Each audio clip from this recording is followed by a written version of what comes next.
Have a seat on your porcelain throne. It's time to talk some shit on the Powell Movement.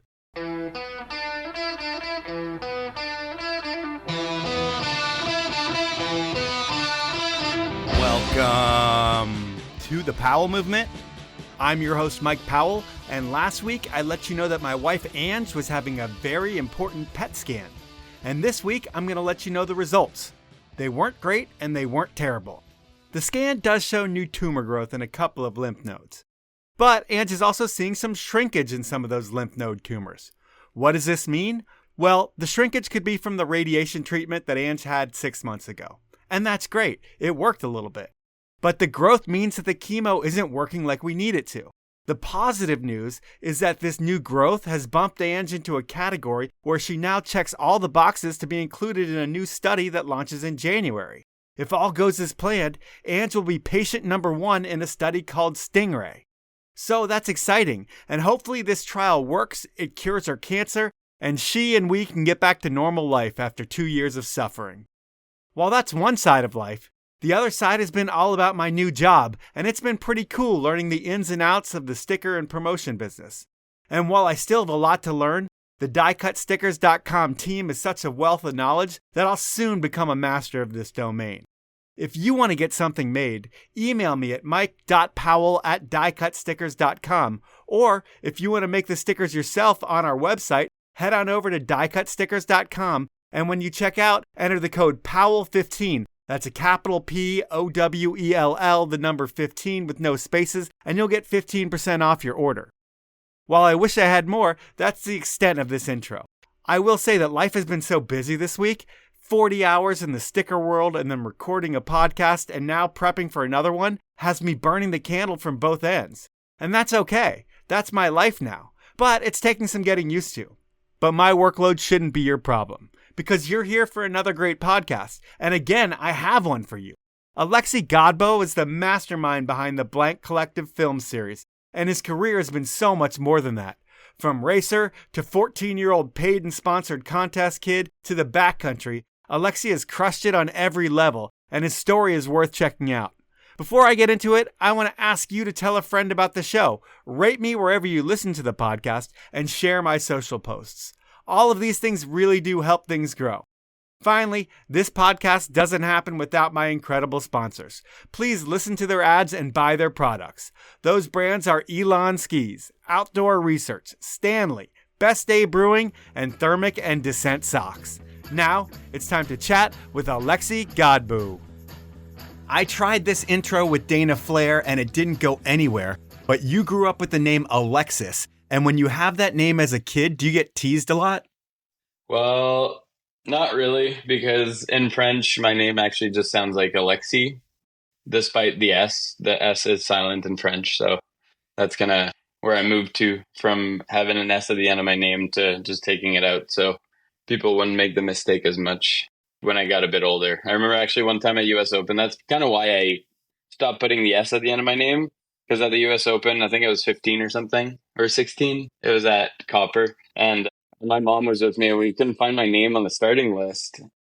I was supposed to be pre-qualified. I had my jersey and everything with my name on it, and I ended up being pre-qualified on the women's start list. So from there on, I kind of took the S out, and that's what my name was. Well, how did you do in the women's field?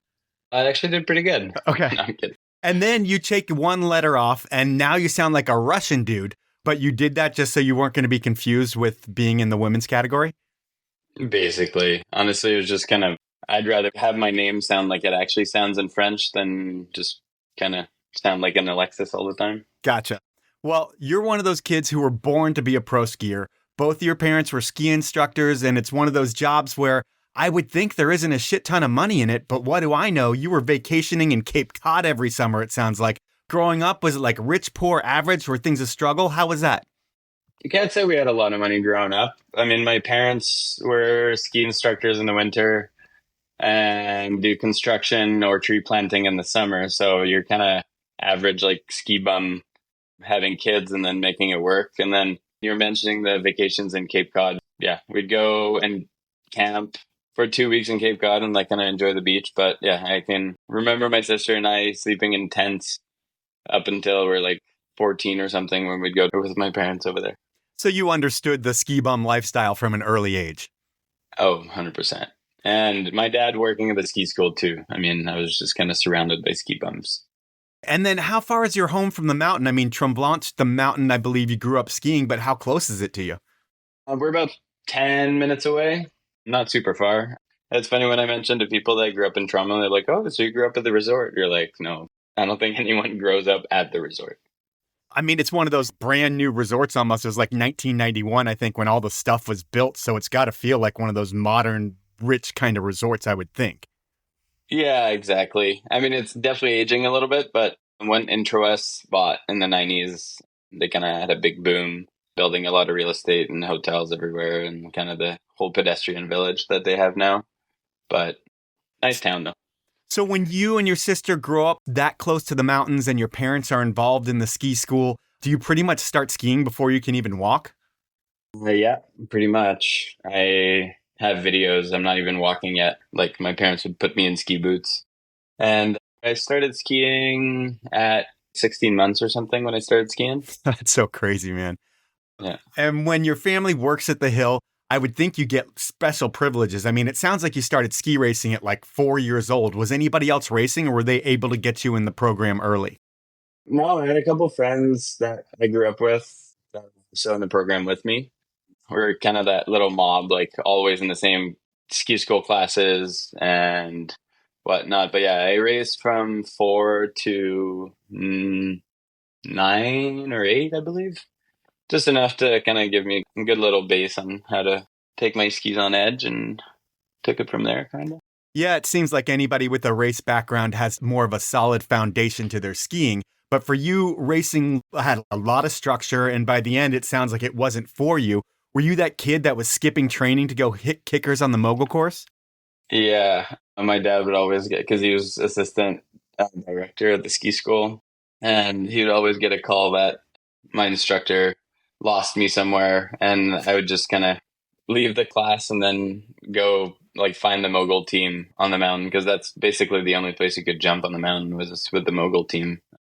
And I mean, there's not that many snow parks at that point. It must have been like 7 or 8 years old. And I listened to your podcast with Dana Flair last week, actually, and he was mentioning at Sun Peaks how he'd get snowballs thrown at him for like rolling through the park. And it was kind of the same story here, but being that I was like 7 years old.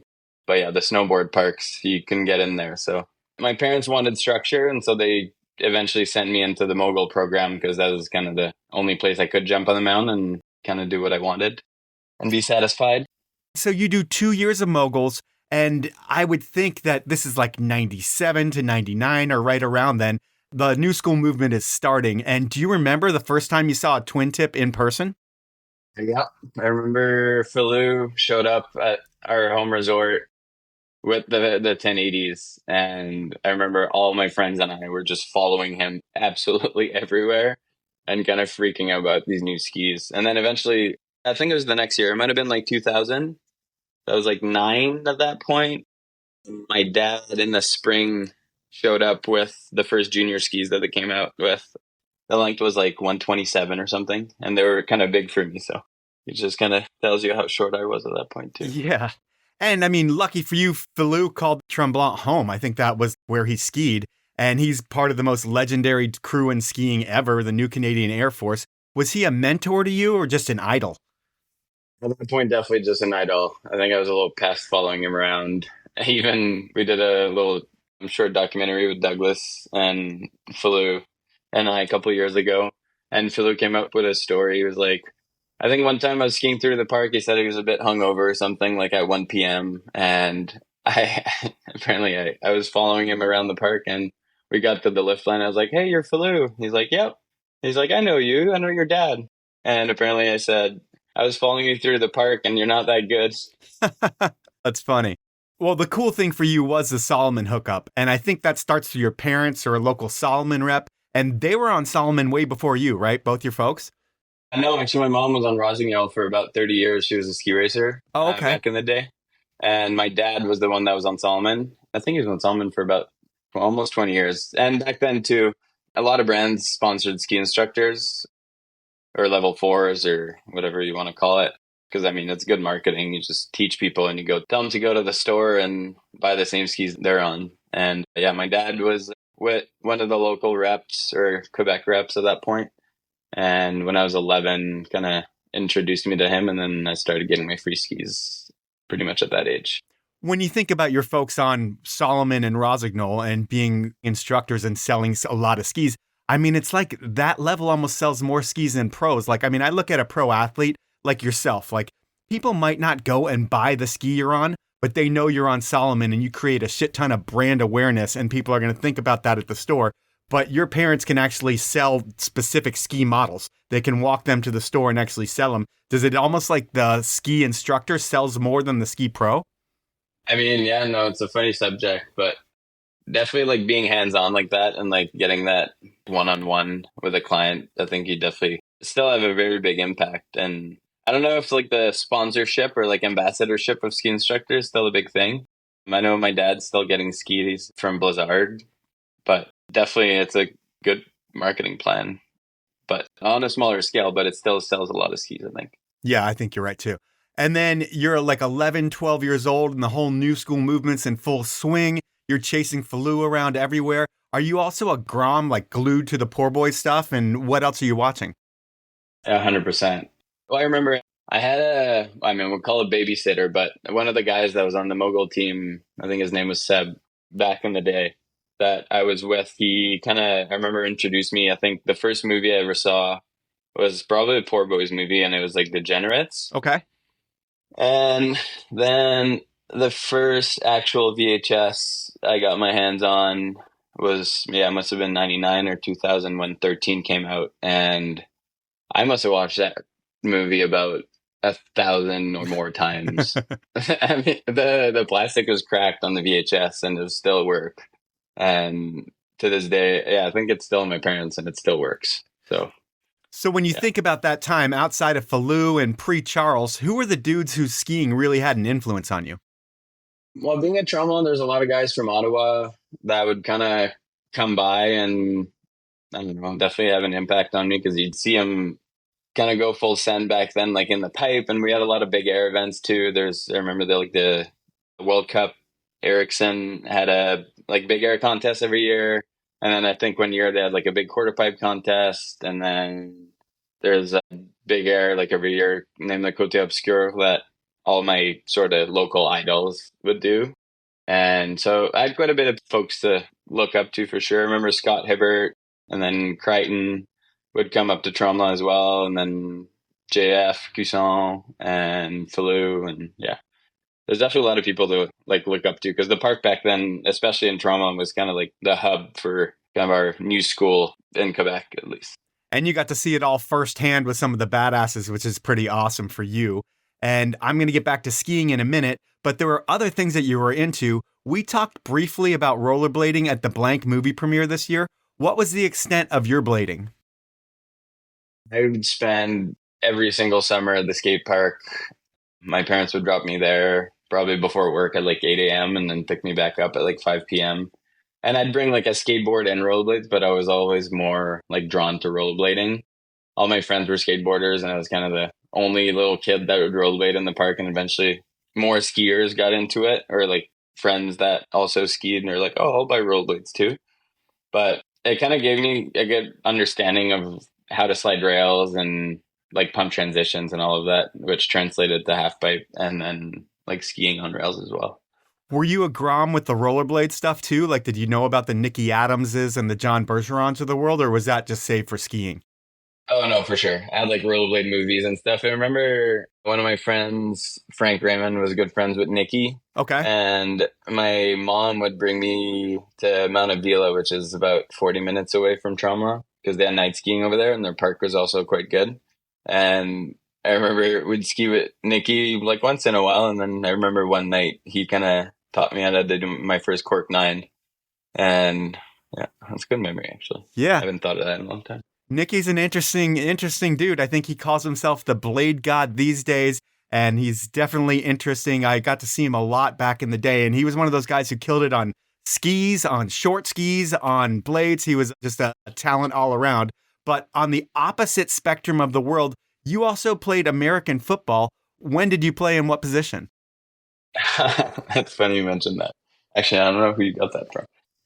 Yeah, so I wasn't like fully on the football team. I think it was grade 7 and 8. We had like a school program where instead of doing PE, like basically you'd be in a football team kind of, but it was just like our class was a football team, and then there's 2 classes. Okay. But I played quarterback. I wasn't very good because I was scared of getting tackled, and I would just kind of freak out every time I'd get the ball. But that lasted 2 years, and then I kind of moved on. But that was like football and pads and everything? Yeah, football and pads and the helmets and all that. I can't say that team sports was my favorite. I was more of a solo guy when it came to sports, I think. Now it's time for my first sponsor break, and when the temperature goes nuclear cold, I don't hit the mountain without my thermic heated socks. They are the original heated sock, and still the industry leader after 20 years. It's a total game changer. Trust me, if your feet aren't working properly because they're frozen, you're not skiing or snowboarding at your best. And I make sure that doesn't happen by always wearing my thermic socks, and this year they're better than ever. Thermic's new Smart Elastic Technology heated socks are a world's first for heated socks. These set socks are a high-performance fitting, thin ski sock where the patented heat components have stretch rather than a big, cumbersome heat band and element. So they literally feel like you're wearing your normal favorite pair of performance socks. But if heat isn't for you, don't worry. Thermic has you covered with socks for winter with their athlete-tested and proven Descent line of socks. Some of you might be blessed with feet that never give you issues, but most of us aren't, and that's where Descent Labs comes in. They've engineered performance socks with the help of an elite athlete team to eliminate things like chafing and heel blisters in your boots when you're touring or splitboarding. For over a decade, the people at Descent have been making socks that are consistently the best thing you can put on your feet before you get out there. They have a distinctive locked-on fit that never seems to change. At the end of the day, Thermic and Descent socks are the go-to socks for people that know. Drop into your local boot fitter and retailer and you'll see what I mean. Next up, it's Elan Skis. And while I've been talking about Elan all summer, I've been keeping some information from you that I'll share today. The award-winning ski that started Elan's cult following here in the US, the Ripstick, is brand new for 24-25. Think all new molds, all new sizes, new widths, and new tech. I got to ski these skis last season, and I'll say, the new models are still lightweight, they still have a ton of pop, and they'll still make you a better skier. But these new skis are even more stable at speed, which will allow them to handle burlier terrain than ever before. While you get more out of the Ripstick collection, Elan was able to build them without making them more demanding. So Ripstick fits even more skiers than before.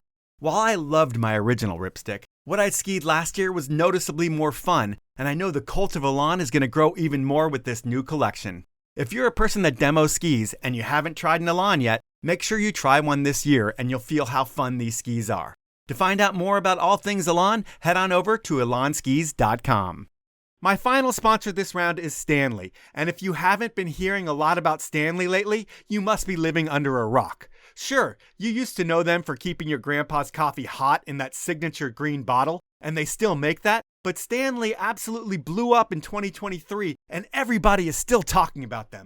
I've been telling you about how incredible their products are at keeping your drinks hotter and colder than anyone else for 7 years now. I mean, they invented the category in 1913, and while they've always done well, the world now knows that if you don't have a Stanley, you don't have the best, and I love having the best. I personally use Stanley pint glasses every single day, and I swear by them. And my wife and so many others out there can't live without their Stanley quenchers. Recently, I've integrated Stanley food storage devices into my ski routine. Instead of buying $20 burgers at the mountain, I buy food and it stays piping hot in our Stanleys, and I end up saving at least $70 a week by not buying food. While that's cool, Stanley really has something for everyone, and I'm going to make it easier than ever for you to buy a Stanley product. I'm going to save you 30% on your total order. All you need to do is head on over to stanley1913.com, go shopping, and when you check out, you're going to enter the code POWELL30. That's capital Powell, no spaces, and the number 30, and you are going to get that deal. Those are my sponsors. Now let's jump back into the podcast. I would say the first big breakout moment in skiing for you is one that you maybe shouldn't have had. That big air event, I think you said the name of it earlier, but it was the one that they have at Tremblant, and you had to be 16 to enter, and you're 14 and you got in. How did you get in?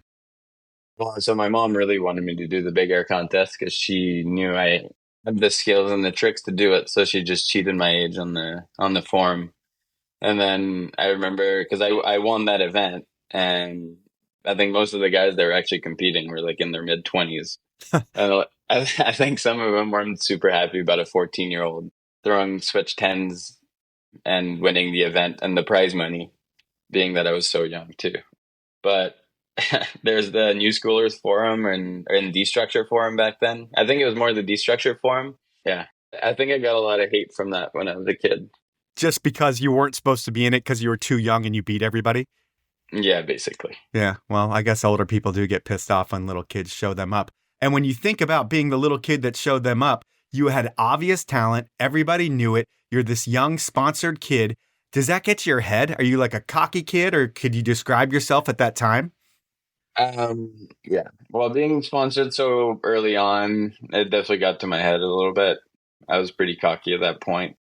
I wouldn't say like overly cocky, but I was pretty arrogant and wasn't scared to like tell people, I guess, how good I was. But then as soon as I went to my first US Open and got with the more major league and started like staying with Charles and Dumont and all these guys, then if I was being cocky, that wouldn't really fly. So I think that era didn't last too long. My dad always says that I got my adolescence crisis was from birth to 12 or 13 years old, and then it basically was gone after that. Okay, so you go to that first US Open. When you go there, I mean, first you're Alexis and you're in the women's thing, although that probably was the year later. But your first one, do you speak good English, or do you have to figure out like, oh, I need to learn this language if I'm going to be doing all these contests when you get to that first Open? I think at that point, my English is decent. I would have a lot of friends growing up that were from Ottawa or like English speaking friends from Montreal. So I was exposed to it quite a bit, and like spending summers in Cape Cod and stuff. Like I would definitely be exposed to speaking English a bit more than most of the kids I grew up like skiing with, at least, or like even going to school with. Okay. And well, from what I can remember, I think 14 at that point. Yeah, my English was pretty decent. Maybe not great, but yeah, the language barrier wasn't as much of a thing. And so that event that you go to, it's the Switch 10 mute grab days. Everybody was doing that trick. And that event is the first one that you're at that has all the heavy hitters in the industry because everybody went to the US Open. Was it almost like being starstruck? Like everyone you knew from skiing and freeze and everywhere was at the same contest you were at? That was crazy. All the guys I would like look up to in movies, all of a sudden I'm like competing in the same brackets. Or I mean, I was doing the whole qualification, and at that point I think there's like 2 rounds of qualification and then onto semifinals and then finals. And then I remember going up the lift with like Dumont and Tanner, and they're talking about drinking booze and being hungover, and I'm like listening on the lift, being that little kid, just taking it all in. But yeah, it was crazy for sure. I mean, that is a crazy lift ride to be on when you're that young at like your first major contest like that. How did you end up doing at that US Open? Not great. I remember my first run in the morning, kind of took it pretty easy. And the US Open was at Vale at the time, and the course was pretty steep. So between the first and second jump, you definitely carry a lot of speed, especially in the morning, like being super frozen, no sun. And first lap, did like a 5 to switch 7 or something, and I was feeling pretty good. So I was like, okay, second lap, because we didn't have that much practice. I think it was like a half hour or something. And second lap, I went switch 7, and then I was going to do switch 10 as my like second training run, and then ended up overshooting the shit out of the landing and ended up doing like a switch 14 and landed completely at the bottom, exploded out of my skis, and I was pretty banged up for my qualification run and didn't go super well, unfortunately. And then there's a half pipe contest as well, and I think I learned my first cork 9 in the practice or something. I met a bunch of French people, well, from France. There's a whole bunch of people there, and just skiing with them all day because, again, like my English was good, but if I could speak French, it was a lot more familiar. And then I just bonded with the whole French crew, which was awesome. The next huge moment in your life happens that summer. Solomon flies you to Les Drouzal, France, and you're with the Gagnier brothers. First, Charles is on Solomon, and he's starting to change the game of park skiing. Did you get to know him on that trip or before then? Before, actually, well, the first US Open, Charles ended up winning that, and then he won X Games back to back, and then I think Gravity Games or something. So that was his like huge breakout year. And being that we're both from Quebec, we definitely spent quite a lot of time together at that point. And then lived was out that summer. I was with Vinny and Charles. Vinny must have been like 11 at the time. And yeah, skied for 2 weeks together. And then Solomon offered me my first paid contract that trip, basically. You're 14 years old and you get a pro contract. You probably get like 10, 15 grand or something like that. But how does it go down? Because I'm sure you don't realize that they're going to offer you a contract when you're that young. No, for sure. I mean, there's no expectation at that point. Everything's pretty novel. So you're just kind of taking it as it goes. But it was kind of surreal. I remember this guy, Polo, he sat me down and he was like, okay, we have this Young Guns team going and we really want you to be part of it and grow into the global team. And here's a chunk of money for you and we'll take it from there. I remember we're staying with some Polish guys and this guy, Marek Doniak, who's actually a rollerblader too, but he's staying with us with one of his snowboard friend at our condo and we're top floor. And he was like, oh, let's celebrate. And obviously being Polish, they have bottles of vodka. And then they made me take a whole bunch of shots and that didn't end super well. I mean, had you already drank here and there in the whole après ski world where it's kind of expected, or was that like your first time really getting hammered? Yeah, no, that was, I think still to this day was maybe the most drunk I've ever been was when I was 14. So yeah, the day you get offered your first contract and your first blackout. So definitely a bit of a funny scenario. Yeah. So the next season, it's all about contests and filming. Contest-wise, I think you hit the podium at the Aspen Open. I think you did that like 3 years in a row. And that was a pretty big deal at that time, right? Yeah, yeah, you're right. That was my first real like pro podium. Peter Olenek came first, then Jossie came second, and I got third. And it was a big deal. It was like the same course as the X Games, so we're all kind of frothing over that. And I remember I was at the X Games that year, and I believe Candide had won. And yeah, just to be able to like kind of ski the same course as the big dogs was pretty cool. Yeah, and they did that for a while, and it was a big deal. It was like the people that podiumed at the Aspen Open were almost like the next. They didn't get invited to X Games that year, it seemed like, or a lot of them. But the next year, you knew they were going to be there just based on what they did in Aspen. But filming-wise, I couldn't find your juxtaposition segment anywhere. Was that just a small production or a local edit, or what was that? Oh, that was my friend Matt McHenry, I believe.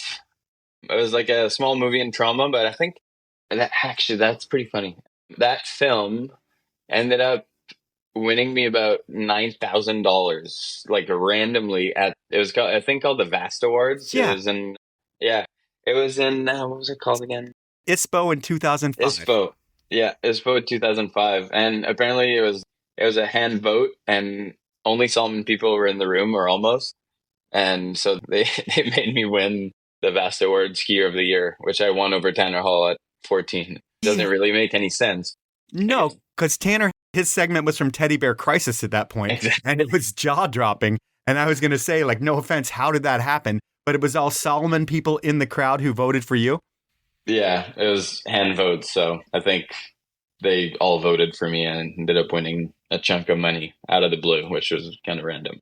And you also won Rookie of the Year over Henrik Harlow. So you beat Tanner and Henrik, like two once-in-a-generation skiers, at this Vast Awards, and you walk away with a huge prize. Was Tanner there? I don't think so. I wasn't even there. I just got a call that I won Rookie of the Year and Skier of the Year, which, again, didn't really make much sense to me, but I bought a dirt bike. I probably spent the money on a lot of toys, I'm guessing, at that age. But yeah, it was cool, though. I was hoping you would have been there. But that season, I think you also filmed with Playhouse and their instant classic Skimatic. And it had to be like super exciting to ski for a company that was kind of based out of your area, that was a real ski production company, that dudes like Frank Raymond and other guys that you really believed in and were friends with were part of. Was that like something that you were pretty fired up on early on? Super fired up. All the guys I was fairly close with, and Solomon, I think, was sponsoring Skimatic that year, being that Charles was filming with them pretty full time. And I think it was March or February or something. And I got a call from Phil Bellinger, and he's like, all right, well, if you want, you can pack your bags and come meet us in Reno. We've got some backcountry jumps built, and we're going to bring you out in the backcountry and see what you got.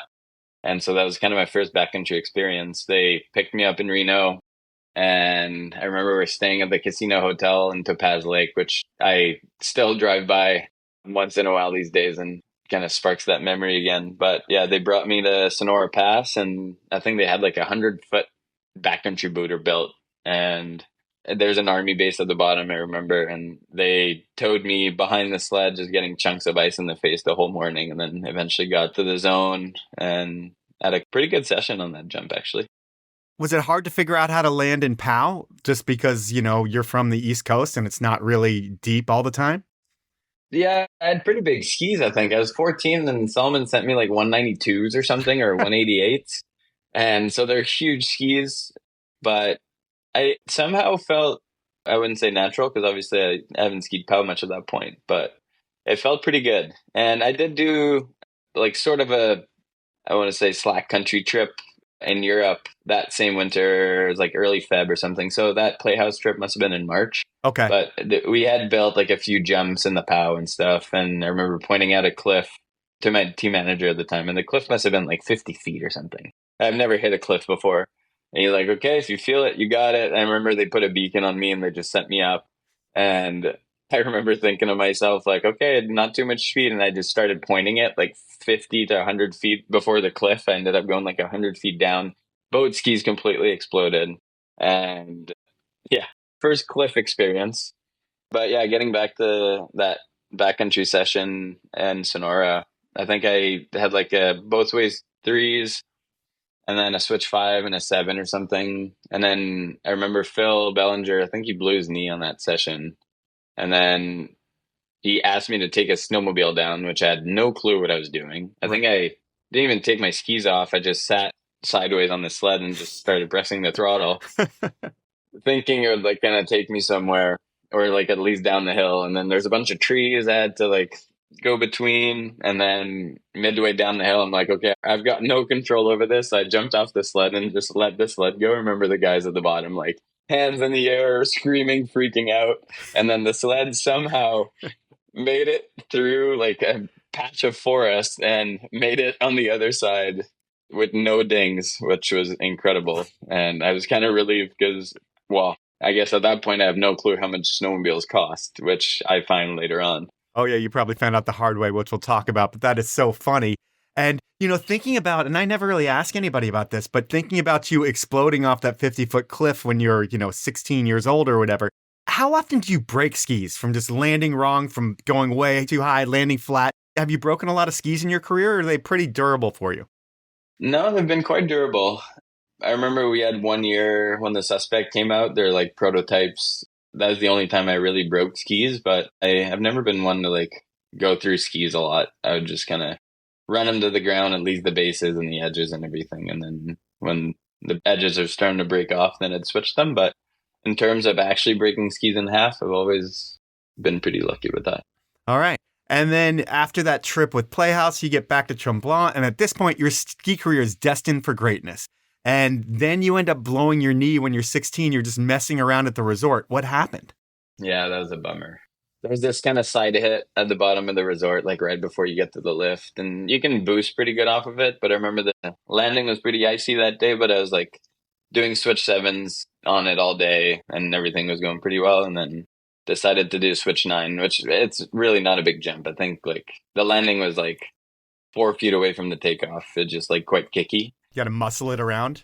Yeah, exactly. But at that point, I loved spinning way too much off really small jumps for some reason. Okay. And so I did a switch 9 and then landed like super back seat. The landing was a bit angled and then I just, knee fully exploded. And I think to date, it's my knee injury that hurt the most probably because I really messed up my meniscus and my ACL. So you can't ski or anything down to the lift, even though it's really close? It's like one of those things where you're in like total pain and you need help? No, I think I skied on one leg and then got a ride to the clinic with like the ski patrol car. And luckily my mom had a good connection with a friend, because in Canada, especially when you get injured and you need surgery, you just get on waiting lists, which is kind of just how it is. And like compared to the US, at least, well, our healthcare system is a lot different. Let's just say that. You get it for free, but it could be 7 months before you have surgery, where I'm going to pay a shit ton and I could be in 2 weeks. Yeah, exactly. So my mom had a good friend that she ski raced with back in the day, and she worked in the same office as who became my surgeon for all my surgeries I've had. But luckily, my growth plates were closed, and I was able to get surgery that summer, or not even that summer. I think it was like April or something. It was like a month later, and started my rehab. And at that point, I know I'm going to winter school in Park City. And I remember it was like 2 weeks after or 3 weeks after surgery, I'm still on crutches. And I show up in Park City on crutches for my first year of summer school. Well, that kind of blows, but we're going to blow past your rehab and we're going to say you're at the winter school and you're getting yourself back. And at this point, the contest world was going from the switch 10 days to the days of doubles.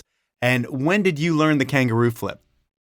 I must have been, I think my first one I did was like in Mammoth on a step-up jump. Yeah, just spring day, did like 15, one after another, and then after that was kind of unlocked for contests. You had an advantage with yours, though, because you spin to the left naturally, but you do these to the right, so you have an unnatural double flip. Did you realize that going into contest season, like, you had a secret weapon that no one else had? I mean, for sure, but I also couldn't really do them the other way. Eventually kind of started doing them later on, which I never actually could do them in contests because I ended up switching to backcountry at that point. But to me, like in the pipe and stuff, like all my flipping rotations were always more comfortable to the right for some reason. And then, yeah, it just felt more natural to do flat spins to the right as well. But yeah, it was definitely an advantage, even though it was kind of a fake advantage. Okay. And then we'll say going into 2008, that was the first year of Dew Tour. And up until that point, Dew was like the biggest contest series you had been to. Is that intimidating at first, an event with that kind of talent, or you'd already experienced that at the US Open? I definitely experienced it at the US Open and like been in quite a lot of contests at this point with kind of the top guys and felt a bit better about it. And I'd been skiing a lot at that point too. I think I had good summers in New Zealand and like good training, like just in the off season. So I was pretty ready that year to try to make a name for myself. And that year you did make a name for yourself. You got 8th at Breck, but then you get 3rd at Mount Snow, 2nd at North Star, and you're 2nd on the overall Dew Tour. And the Dew Tour was like a big, big deal back then. It was like X Games is the biggest, then Dew Tour is the second, and maybe US Open has a lot of cachet, but it's not as big as Dew in terms of like prizing and exposure. But you did really well. And back then, when you do that well on the tour, were you killing it money-wise? I mean, I didn't have very big salaries and expenses just of travel. Like I think I had a super small travel budget at that point. It must have been like $5,000 or something. So that didn't go super far. So I would spend a lot of my own money going to New Zealand and kind of doing all the training I needed or wanted to make happen for myself to try to kill it at the contest. So definitely making more money at that point, but I'm spending a lot of it and there's not a whole lot in the bank account. It's time for my second round of sponsors, and I'm starting this out with outdoor research. First and foremost, when I signed on with OR, I knew there wasn't an outerwear brand on the market that performs as well as what OR has been putting out in the marketplace for over 40 years. That's what happens when you test your gear in the absolutely terrible, soggy conditions that we can get here in the Pacific Northwest. As we all know, days in the mountains are always more fun when you're warm and dry, and that's what people trust OR to deliver time after time. I'll tell you, on cold days, I live in my men's Snow Crew down jacket. This is hands down the warmest jacket I've ever owned. And for those standard Northwest days, I rock the Snow Crew jacket and pant, which keeps me comfortable. And it's one of those fits where if you don't see me ski, I look like a pro. Really, what's rad about OR is the style that they've been bringing to the table lately. While mountaineers have always sworn by OR's quality and performance, now athletes like legend Mark Abma, world champion Troy Podmilsack, and X Games gold medalist Zoe Atkin are making OR gear look cooler than ever. I've been loving OR products since I first bought my outdoor research rain jacket when I moved to Seattle in 2000. And I know you will too. If you want to be warm and dry and look cool this season, head on over to outdoorresearch.com and see what I'm talking about. My final sponsor is Best Day Brewing. And with snow season right around the corner, skiers, snowboarders, weekend warriors, tubers, sledders, snowbikers, snowmobilers, you get it. The doers of winter are starting to get ready to shred. And post-shred, it's all about après. And this year, do après right. Forget about the calories, forget about the alcohol, and forget about getting in trouble on the way home. Because with a beer from Best Day Brewing, you know you'll get all the flavor of your favorite beer without the alcohol. Whether it be the West Coast IPA, a hazy IPA, a Kolsch, the Electro Lime, or my new favorite flavor, the Natural Pills, you won't have to worry about anything but having your best day ever when you have a best day. Blind taste tests prove that you won't be able to taste the difference between your favorite beer and a best day. I mean, the only difference you'll notice is how good you feel in the morning, and you're going to remember what you did last night, which is almost as refreshing as a best day. So next time you're at the store, pick up a 6-pack of Best Day, or you can always buy some on Amazon or at bestdaybrewing.com, and you can thank me later. Those are my sponsors. Now let's jump back into the podcast. Eventually, you kind of ramp up your sponsors to be Skull Candy, Empire, Scott, Axis, Arma Energy, Solomon. Is there anybody else that I'm missing? Nope, I think at that point you got that right. In the prime of your career, the best year that you do, are you able to make more than $100,000 being a contest skier? I think in my contest days, no, I had a lot of sponsors, but a lot of them were like $1,800, $2,000, like just not super big contracts. And even with Solomon, yeah, it ramped up eventually in my career, just being more focused on media stuff. But I wasn't one to make a whole lot of money. I didn't have like the pretty face or like the top X game results and all that to go to the next level. Do you make more being a backcountry skier than you ever did being a contest skier? Yeah, for sure. Yeah.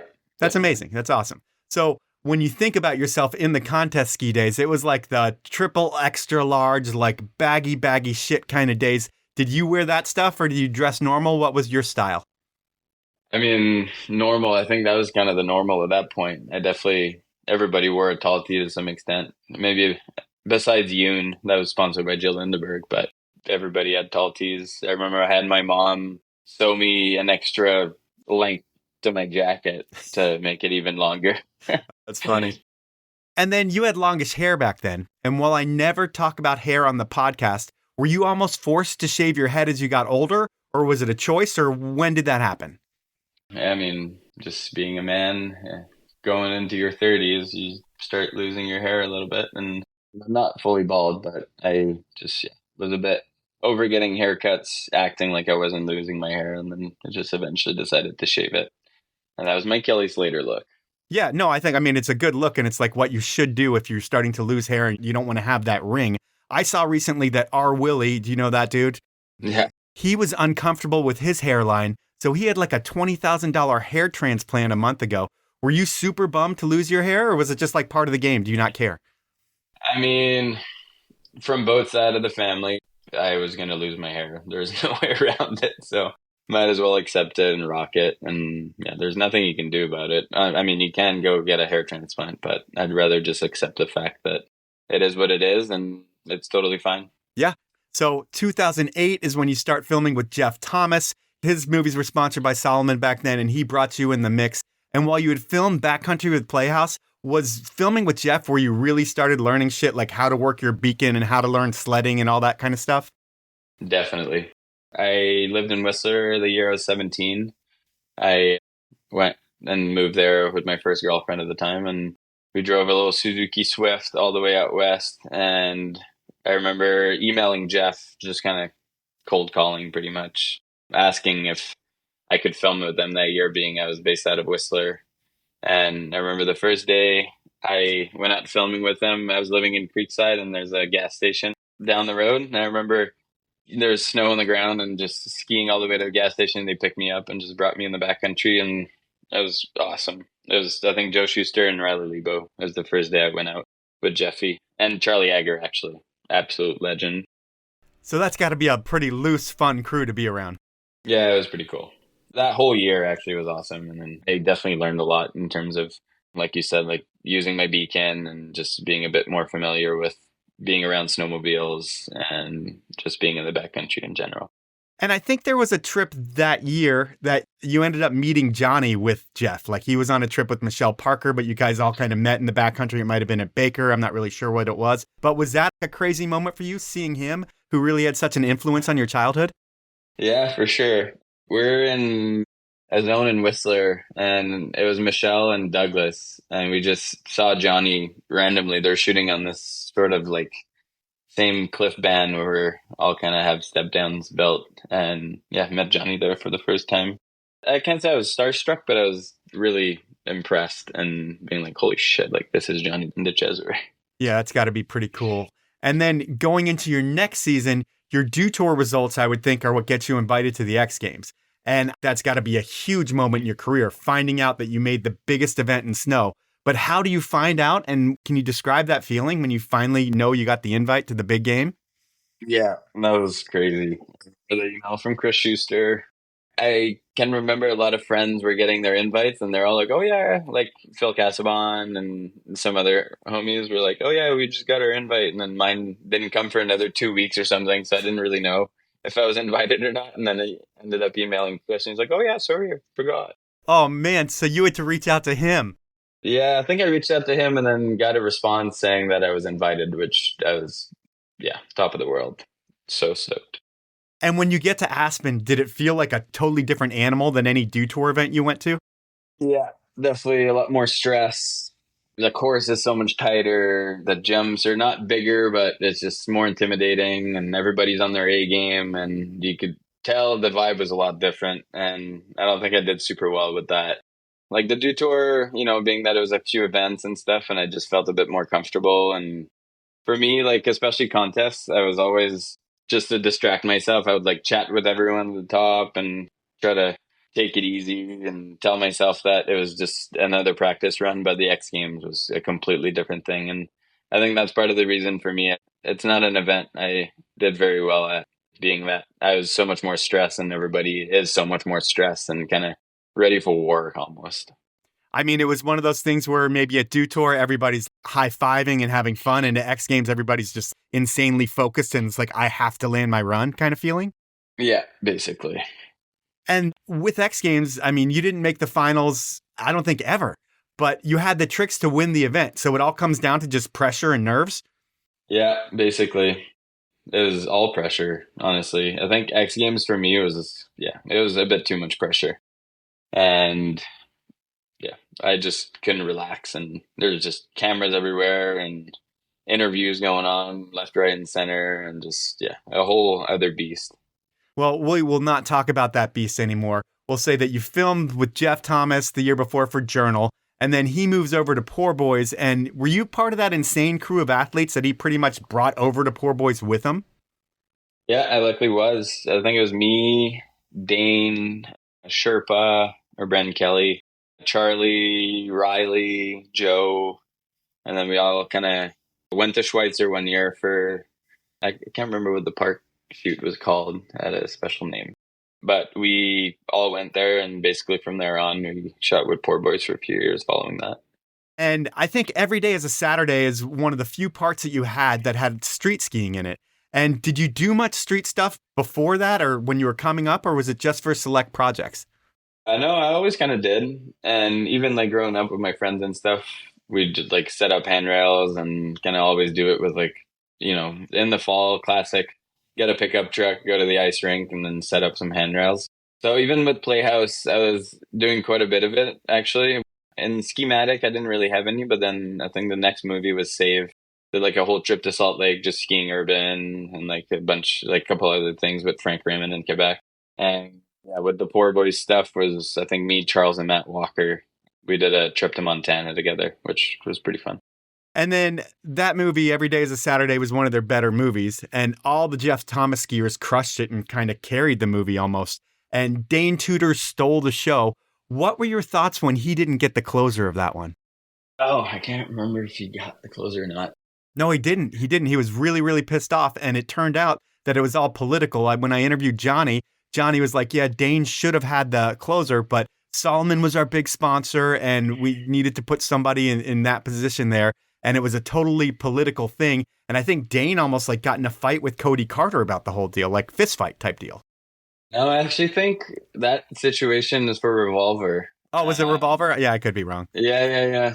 I think that, the whole fist fight thing or whatever was for Revolver. I think it was between him and Sammy, whoever was going to get the opening segment or closing segment. I can't remember. But yeah, they both had amazing segments and they're absolute badasses. Especially back then, I feel like it was like the Dane and Sammy show. They're just going like kind of back and forth with their own little crews and had some crazy backcountry segments. Even to date, like you put a segment out like that, it would still probably win male performance of the year. Still holds up, and I will say Sammy is still going, man. It's pretty crazy what he's been able to do for how long he's been able to do it. Yep. But was that the first time you realized that politics came into play into a ski movie? I mean, it's always kind of been there.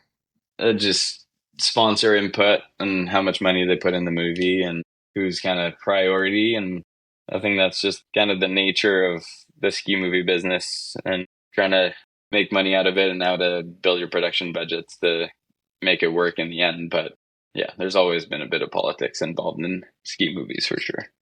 And you were doing double duty. I mean, you skied for Poor Boys, but you also had a segment with Matchstick and In Deep. And what were the big differences when you're shooting with a Matchstick and a Poor Boys? And what do you like better? Poor Boys was definitely a bit more family. I actually only ended up doing like one trip with Matchstick, which was a collab trip between Salmon Free Ski TV at the time and Matchstick. And we went to Narvik in Norway, and there's no snow there, and they couldn't build a jump, so we ended up taking the train for like 20-something hours to Are after JOI, and had a good session there. But that was a pretty cool trip. It was my first time like kind of going to Scandinavia.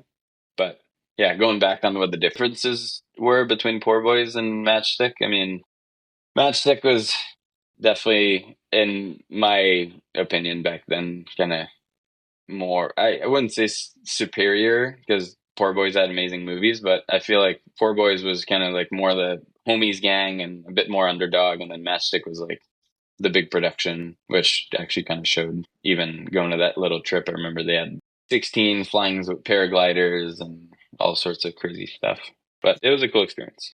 Would the difference be like the Poor Boys trips would be 12 people in a hotel room, maybe not that many, and Matchstick you'd get your own room? Basically. Okay. Another big thing that season was an event series that you always crushed it at, Dew Tour. You went to Breck and the weather was totally shitty, but people say that you have an innate ability to get speed when everybody else can't. Why is that? I don't really know, but we had a really good ski tech that year, and I think I always had like a lot of pop off jumps, so that might make a difference. Like despite not maybe having the same speed as other people, but popping twice as hard, it kind of carried me a bit further down the landings. And yeah, that day, as I said, like we had a really good ski tech. My skis were fast, and it was puking snow, and ended up making every landing and landing my whole run really clean, and came out with the win for my first win on the circuit, which that was really cool, actually. And you had named a podium earlier with like Peter Olenek and somebody else was on it, but this podium was absolutely ridiculous. Like even I think Wallace was 4th place, but who was on the podium with you? Yeah, it was Wallace 4th, Sammy 3rd, and Bobby 2nd, and somehow the little French Canadian on top. That was amazing. But I think I had like 94 points or something. It was my first time scoring in the 90s. And I remember getting the score, and I was freaking out at an interview afterwards, and I didn't make any sense. I was blacked out pretty much. Okay. And then one of the next Dew Tour events didn't go as well for you. I'm not sure exactly which event it was in the whole timeline, but how did you blow your knee out again? Yeah. Knee number 2? Yeah, I think that was number 2, because number 3 comes at a next Dew Tour year. Yeah, unfortunately. Yeah.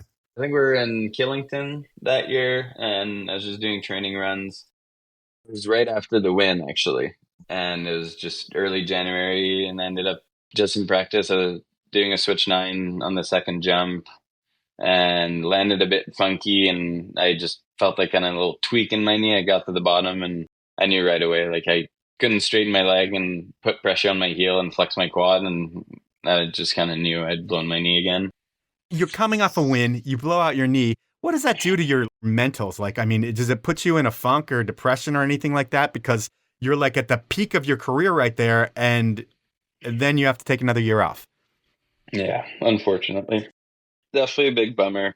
Kind of the second of a series of knee injuries, but I mean, getting injured always sucks. There's no good way, I think, to look at it, but yeah, especially like being that it's January and you have your whole winter in front of you.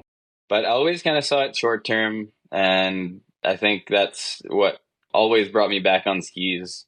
Is I always told myself it was temporary, and I just come back stronger every single time, and it always actually worked out pretty well. Yeah, I mean, just seeing you a few weeks ago, I mean, you're built like a tank. I'm sure you put your time in the gym to make yourself better or get yourself better at some point. But you end up coming back to do tour, and I think the Nike Open is the next event that you do the next season, and you do what you always do there. You get on the podium. How satisfying is that after a big injury? Yeah, I think that might have been the most satisfying podium I've ever had, being that it was my first event back from another knee injury. I ended up getting third. I think Wallish won, Gepper was second, and then I ended up third. And that was awesome. I didn't have like the jumps to like really compete at that point with everyone, but I think my rail game was good enough and like style wise to kind of carry some points and make another podium happen, which was very cool. But with the thrill of victory is the agony of defeat. And how do you do the next knee injury? Yeah. So do tour again, December, first event of the year. It's super white out and it's pretty windy. And I think I go for like a switch 12 or something on the third jump and ended up overshooting all the way to the bottom. And I think I had one knee brace on the right leg. Or no, sorry, because I was just coming off the other one. Yeah, sorry. They all kind of end up blurring in my head because there's been too many.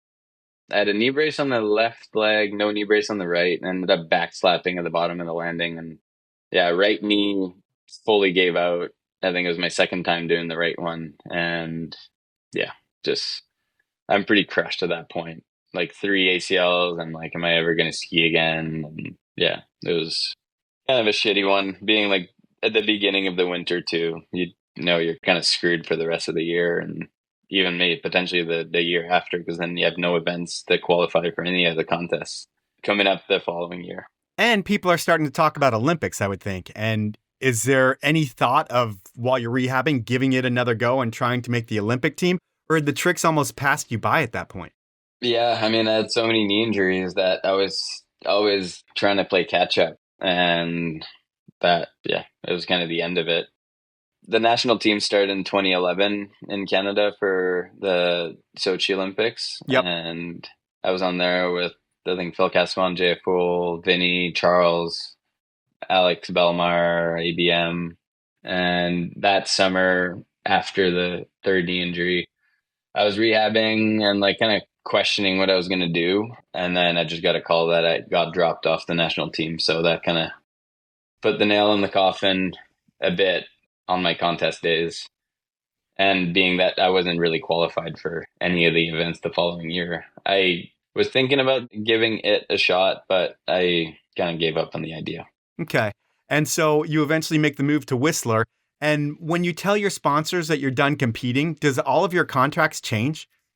Yeah, they definitely dropped quite a bit, just being that it was kind of a test period for me. And at that point too, Solomon definitely doing a big shift into concentrating most of their efforts into growing their backcountry or touring aspect of their brand. And so the switch was definitely made at the right time.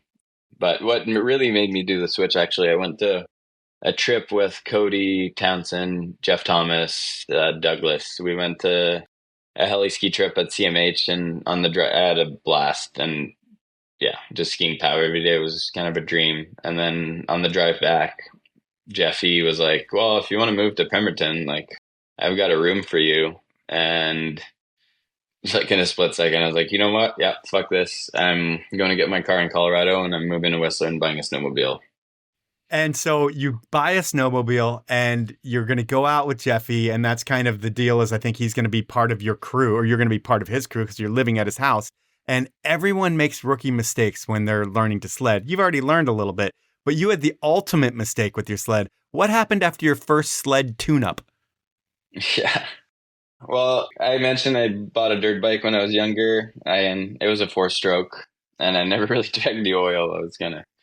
Didn't really care or knew much about mechanic stuff. And yeah, I think that morning I was with Casey Dean and Jeffy. I think Casey looks at me, he's like, "Oh, did you put oil in your sled?" And I'm like, yep. But I just got it out of the shop.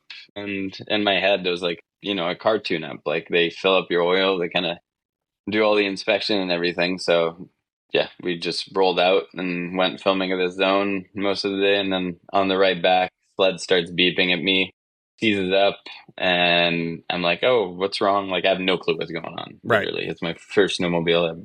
I don't know anything about mechanic. And first day out and blew my engine. So that was kind of a costly mistake that I never did again. That's so funny. Did those guys give you shit for like the next 20 years? Like, do they bring it up all the time? They still bring it up once in a while. Well, if I'm with any of them in the parking lot, "Did you put oil in your sled?" And you deserve that, I guess. That's something that you earned for sure. The next big chapter in your life is the beginning of Blank. And it was you and a slew of athletes didn't have a project to work on. And I know you and Casey Dean were the point people for the project. And since I knew that, I went back and I listened to my interview with Casey. And based on that interview that he gave me, was the whole idea of Blank his? And did he call you up to be a part of it? Or how did it start from your recollection? Well, from my recollection, it was kind of he had more of the creative ideas aspects of it at that point. And then unfortunately that first year as well blew my knee in Alaska. So I wasn't around all summer to go back and forth with the editors and everything. So I think he took a lot of ownership over that project, which it totally makes sense. But then the following year, I think he had an opportunity to film with Level 1 and he just kind of bailed on what we were going to do together again. So I just kind of took it upon myself to keep it going and try to make another movie. And it worked out pretty well. Well, based on my interview with him, and I'm running with his words kind of, he decided to film with Level 1 or had that opportunity and he really wanted to do it. But he also had a budget ready to go for Blank leading up to the season. And he said that no one else had anything lined up. And he was pretty much like, "I'm out. You guys take this thing over." Is that how it played out or is there something different? Because it's like I've talked to a bunch of people about this and I get all different kinds of stories. Yeah. Again, Casey had that opportunity. I think he did have some budget locked in for Blank that year again. But yeah, I think we're all kind of late on the program and he just decided to bail on the whole thing, which is completely fair.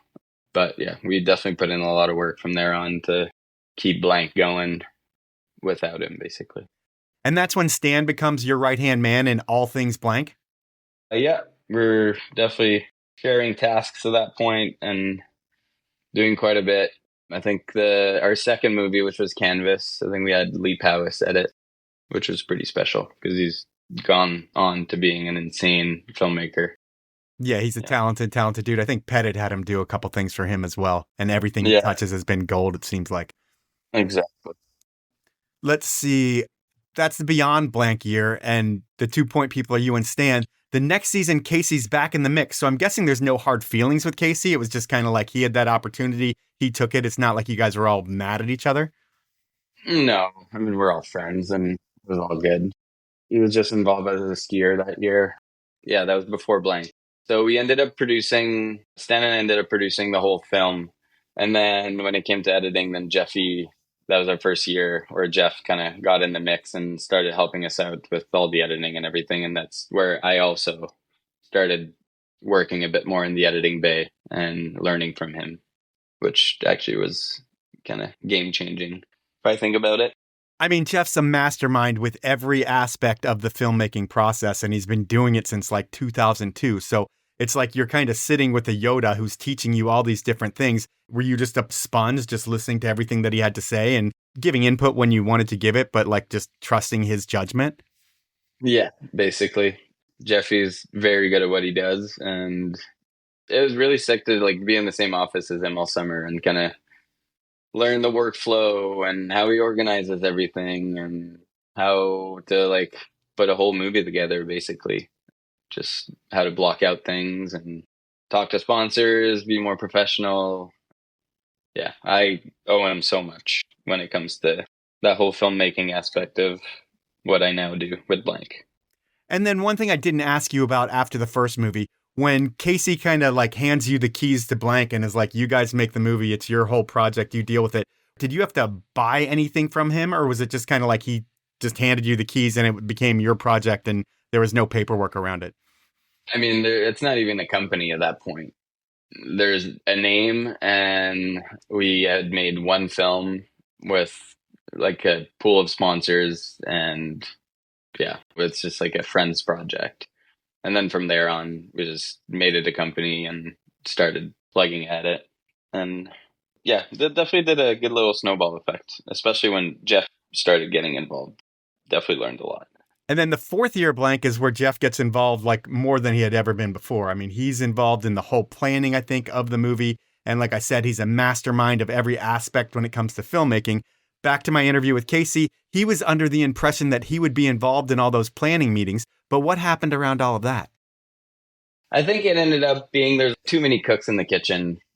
And Casey, being that he hadn't been involved for like 2 years, I think there had to be a line drawn. And yeah, Jeffy kind of voiced his opinion about it. And we all kind of agreed that there's too many cooks in the kitchen and it's hard to make a ski movie when there's too many opinions.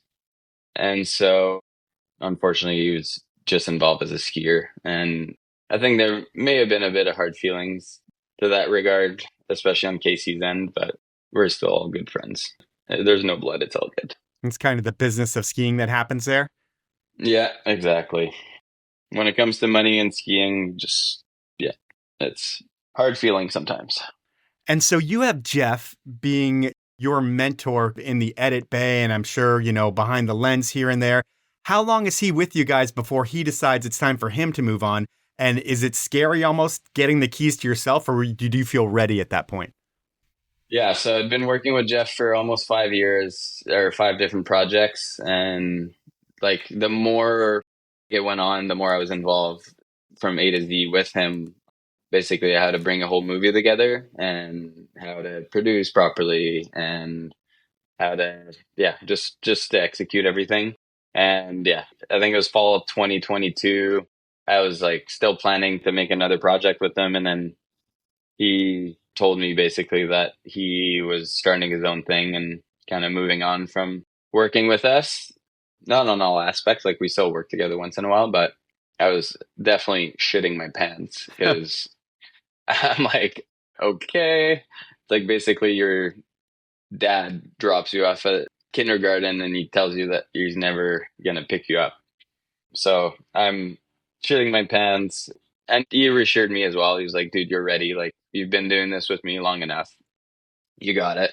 And took it on myself to try to be as professional as possible and kind of carry the flame. And I mean, I had all the templates and all the things to pitch at the sponsors and build a budget and kind of do it all on my own, basically. How hard is it being an athlete who's got to get shit done, being the alpha who's got to get everybody else to get shit done, and then being the dude who has to do all the business and stuff behind the scenes? I know you get help from Stan and all of that, but how hard is it for you guys to have all those different roles when at some point you were just an athlete and I would think it was easy? Yeah, for sure.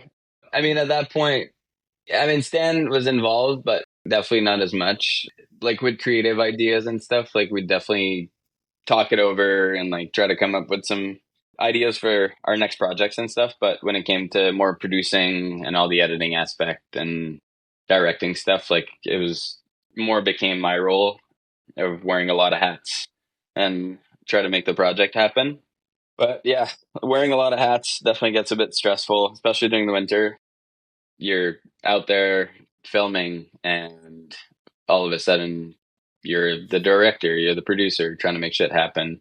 But it does become stressful, but I try to do my best to cool down and just take my time with it and not make big mistakes that would kind of be costly.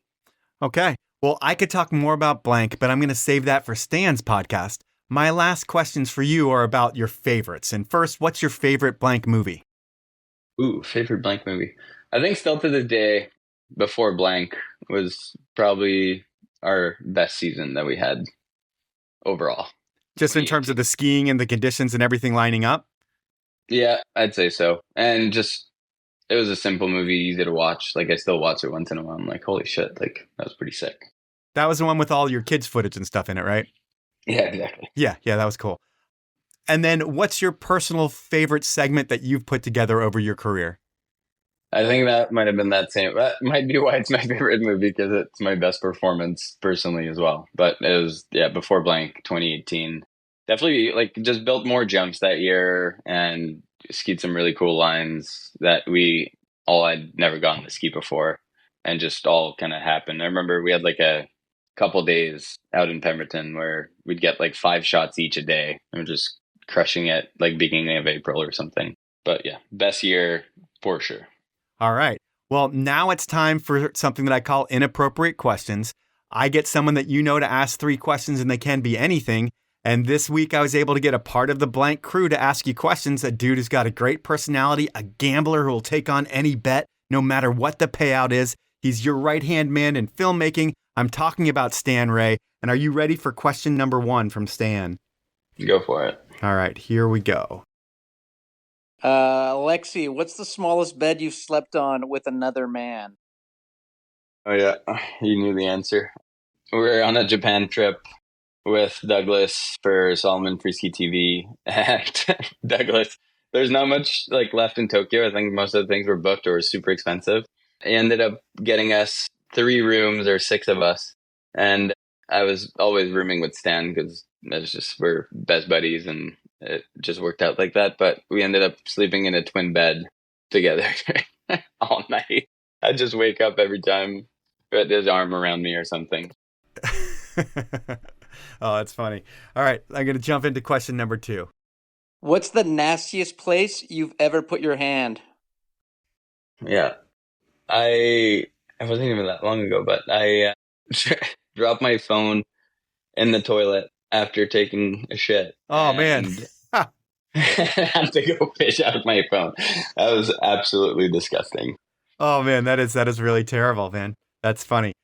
And I've always had that fear of, like, I've dropped it a couple times where it's like hit the front of the toilet and then fallen onto the floor. And it was like, oh, man, if it went in there, I would have to do it. And it was recent, so your phone was waterproof, so you knew it was going to work. You just had to get it out. Yeah, it was disgusting. All right. Yeah. Well, I hope it was like a muddy, gross poop, and that made it even worse. It came out somewhat clean, but it's definitely, I think I washed my phone with soap. All right. Let's jump into your final inappropriate question. And for number 3, what's the most embarrassing thing you've ever been caught doing? Oh boy. Yeah, this could go any different direction, so I'm curious to hear. I don't really know, honestly. Yeah. I try to think of something on top of my head, but No one's ever walked in on you when you're taking a shit or doing anything else? I mean, sure, but that's not really embarrassing. That's just normal human behavior. No, I know he's trying to fish something out, but I really can't think of what, honestly. That's going to be a shitty answer for me here. I don't really have one, pal. All right, well, I will think of something then that could be funny. Let's see. Tell us about your biggest night. We heard about the vodka night with the Polish guys. But when you think about later on in your career, have you had any of those nights where maybe you lost control and just went huge? No. I think that 14-year-old night, that was my absolute biggest night of my life. I woke up the next morning in the toilet downstairs. My bed was upstairs. And I remember my team manager, from what I can remember, fed me spaghetti. And there's like spaghetti hanging from the wall, just, a bit everywhere. I decided to go back up in bed upstairs, and I was rooming with Thomas Creef, who was a pipe skier on Solomon at the time. And I pulled my covers, and there's massive, just huge thing of puke in the middle of my bed. Ugh. And yeah, that was, I think, my biggest night. I think after that, my body was like, okay, like if you have too much to drink, like you're cut off, you're done. And it's still like that. All right. So you learned a lesson at 14. That's Inappropriate Questions. And that's our podcast. And your story is great because you've done it all. You were born into skiing. You were sponsored as a little kid. You were paid at like 14, which is absolutely crazy. And then from contests to video parts, you've been a paid professional for over 20 years. And now you're making movies and starring in them as well. It's so crazy to think about. And then with your blank property, you can pretty much keep going as long as you can keep skiing and making movies. So people have a lot more to hear about you and what your crew are doing. And there's no telling how much longer you can go. So I thank you for telling me your story, and I thank you for your time. Yeah, thanks, Mike. So that was time with Alexi Godbout.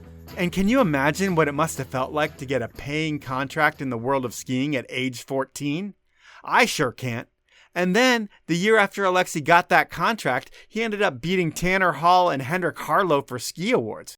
I mean, that has to be the craziest feeling in the world. And given, while that event may have been rigged, holy crap, that had to feel good for Alexi.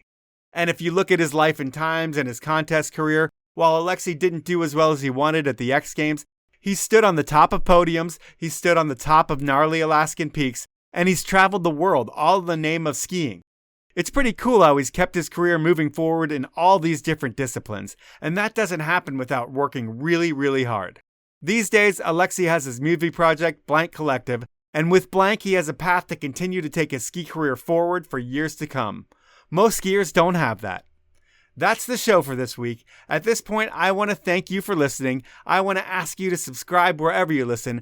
And finally, I want to ask you to please, please, please support my incredible sponsors who make this thing happen.